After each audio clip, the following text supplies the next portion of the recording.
Huostellaanpa ehkäisystä. Kondomi on ehkäisymenetelmä, joka suojaa raskaudelta ja seksitaudeilta.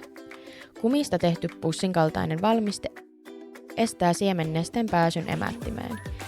Se suojaa myös sukupuolielinten limakalvoja mahdollisilta seksitautien aiheuttajilta. Sitä tulisi käyttää jokaisella seksikerralla sekä vagina-, anaali- kuin suuseksin aikana. Maksimi ehkäisyteho 98%, realistinen ehkäisyteho 87%. Kondomi on ainoa ehkäisymenetelmä, joka suojaa seksitaudeilta. Seksitauteja ovat muun muassa genitaaliherpes, HIV, HPV, klamydia, kuppa ja tippuri.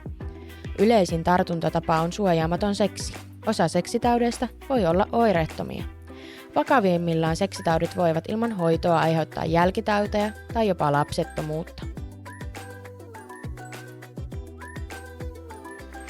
Ohjaa aina oikeaoppinen kondomin asettaminen. Kondomi asetetaan erektoituneen peniksen päälle vetäen samalla esinahkaa taaksepäin. Kondomin päästä tulee puristaa ilma pois ja kondomi rullataan peniksen juureen asti. Seksin jälkeen penis tulee vetää ulos pitäen kondomia paikallaan käsin.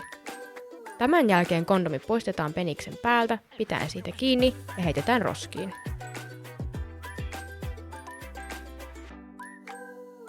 Kondomin lisäksi ainoa hormoniton raskauden ehkäisymenetelmä on kuparikierukka. Kierukka asetetaan kohtuun ja se erittää kuparia täten tehden kohdun limakalvon epäsuotuiseksi siemennesteelle.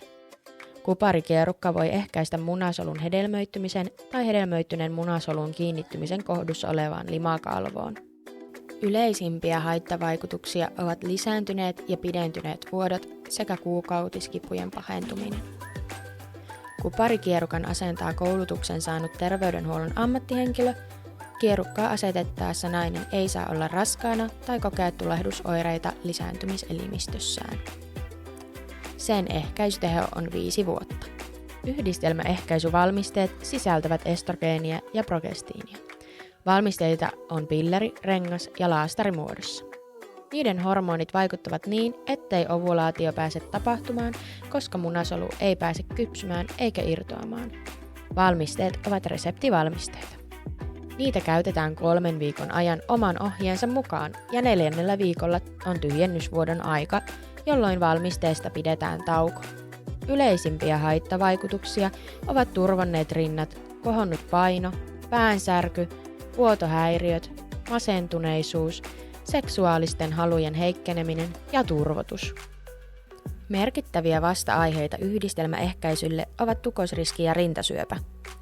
Huomioitavia tekijöitä ovat myös verenpainetauti, aktiivinen maksasairaus, diabetes, jossa on komplikaatioita, aurallinen migreeni, tupakointi ja ylipaino.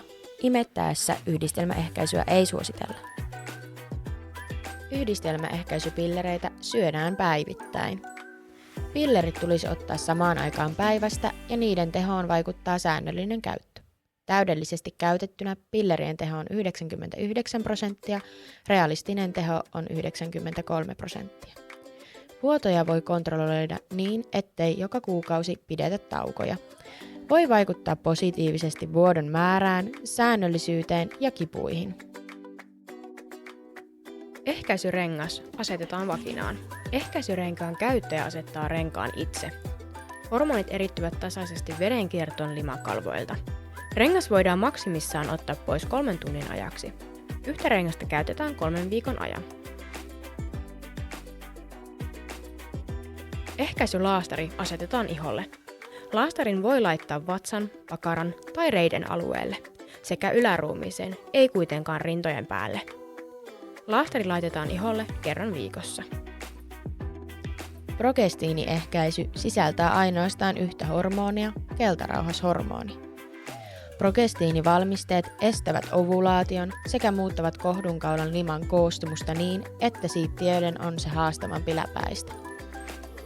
Ehkäisyteho on yhtä hyvä kuin yhdistelmäehkäisymenetelmillä, kun valmistetta käytetään oikein.